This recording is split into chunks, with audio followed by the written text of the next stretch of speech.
Hey Colonels, Matt Jacobson here with the State Assessment and Accountability Update. Many of you have asked me some questions recently about what to expect for the coming spring test season. I thought this might be the best way to get you all the information in a timely manner. If you have any questions after you watch this video, please shoot me an email or stop by and ask. I'd be happy to answer any questions that you have. But just wanted to start with the 1920 test plan.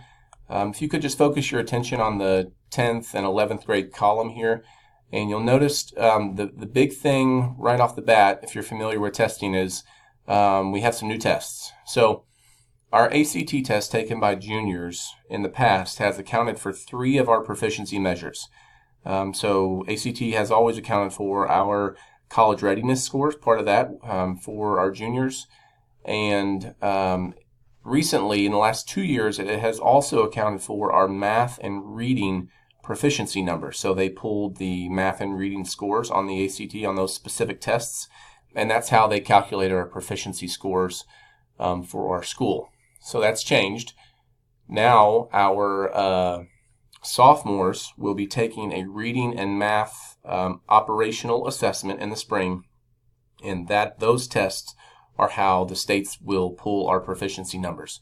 So our juniors will still take the ACT, but that is only going to account as part of our college readiness score, and the math and reading component of that has been pulled and placed on sophomore students in the math and the reading test. So that's a big change for sure. Our sophomores haven't been tested historically. The testing burden has primarily been on juniors, while a lot of it still is. The math and the reading proficiency numbers won't be tested by juniors. Another thing you'll notice on here is the FT indicates a field test. So we have to have a field test as a state every time that they change the format of a test, or if we have new or revised standards. And so obviously the sophomore reading and math test is a brand new thing. And so they will take a field test in February. Field tests don't count into our accountability.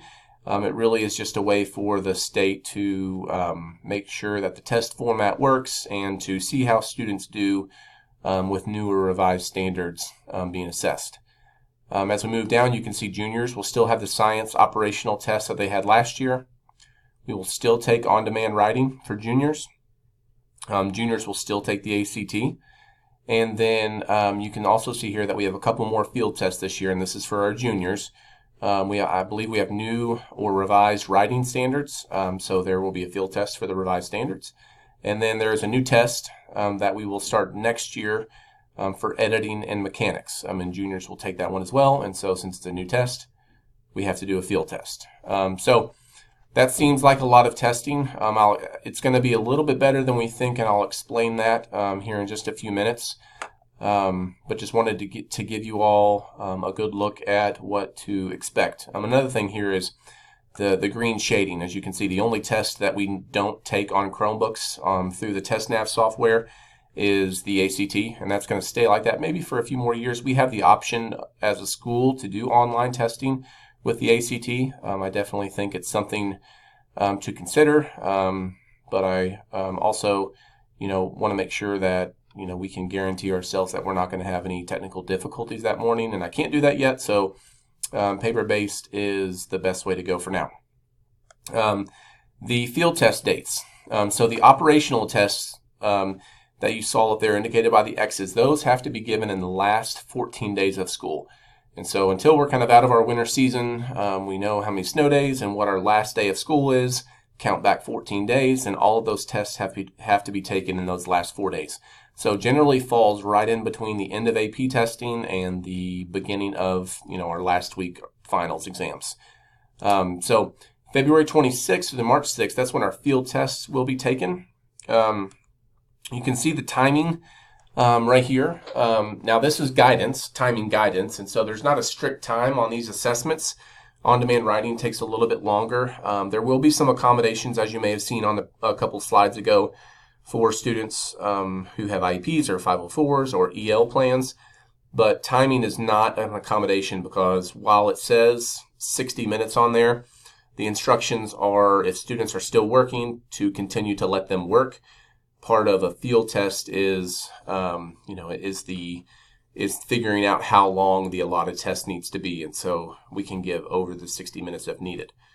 The good thing about the field test, if there is a good thing, is that not every student will have to take every test. And what I mean by that is, if I'm a sophomore and there's the reading and math field test, I'm only going to be required to take one of those. Those are randomly assigned, and so probably half of our sophomores will take math, the other half will take reading. They're randomly assigned by the test software, and so when you sit down, sophomore advisory teachers, when you sit down to proctor that test, your students are going to log on. Some are going to have to take a math test. Others will have to take a reading test. They won't know before they take the test, and they will be able to test in the same room. And so you may have some students finish quickly. Others may take a little bit longer, but they will only have to take one of those. Same thing for juniors. Editing and mechanics and on demand, they will only take one. Now we will have to figure out who's taking what beforehand, because they want those kids tested in separate rooms because of the different time allotments. And so our juniors that are testing editing and mechanics, 60 minutes. I could even put them with some sophomores if we have some space issues because it's the same time.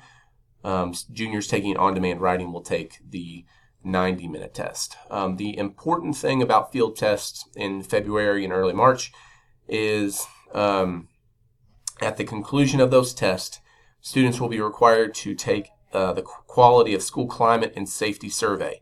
Now, this component of the field test is operational. If you're keeping score at home, it's worth 4% of our accountability. It's going to ask students a variety of questions on our school environment, our school culture, their perception of bullying, their perception of our school safety, and they're going to be essentially asked to rate our school. And this is going to be in our accountability index. And so it's something that we want students to take seriously, because we need to have an accurate, we need accurate numbers with regards to what our students think of our school. So my concern with that is that our students are taking a field test that they've taken before, just whether it was in middle school or earlier in high school. They know they don't count. We never see those scores. But then at the end of that test, they are going to take a very important survey that we need them to answer honestly. And so that's something that we will need to be talking to our students about as they conclude and finish the field test.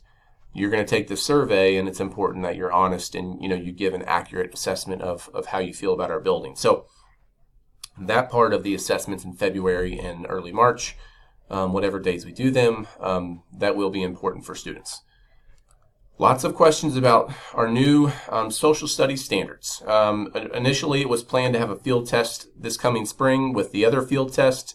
That's not going to happen, so the field test will be the fall, so about a year from now, of 2020, next year. Our 9th and 12th graders will take those field tests next year.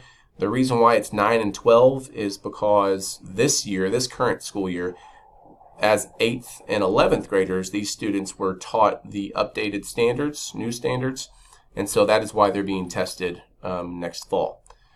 The following spring of 2021, we will be taking an operational assessment for social studies, and that'll be our 11th graders. So at least for now, moving forward as we project into the future, how long, who knows, but at least a couple years, our testing plan will be very similar. Our sophomores will take our reading and math proficiency exams. Juniors will take our science and social studies proficiency exams, along with on-demand editing and mechanics and the ACT test. So that is what it hopefully will look like moving forward. I know that's a lot of testing for kids. I think I acknowledge that, and hopefully the folks in Frankfort do as well.